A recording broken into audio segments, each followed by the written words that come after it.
செய்வதற்கோ அது சம்பந்தமா முறையிடுவதற்கோ சட்டமன்ற உறுப்பினர் தொகுதியில் இருந்தால்தானே அவர்கள் அதனை சரி செய்ய முடியும்.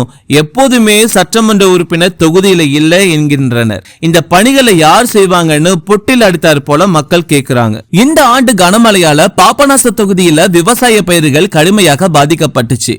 ஆனா விவசாயிகளுக்கு உரிய நிவாரணம் கிடைக்கல.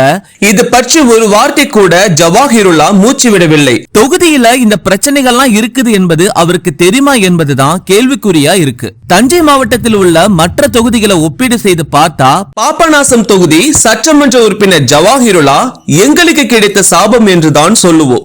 அடிப்படை வசதிகள் கூட இதுவரை எங்க தொகுதியில இல்லைன்னு தான் சொல்லணும்.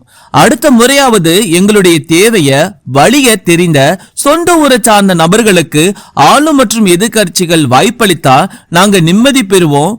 இல்ல மதத்தை வைத்துதான் தொகுதியை தேர்வு செய்வோம்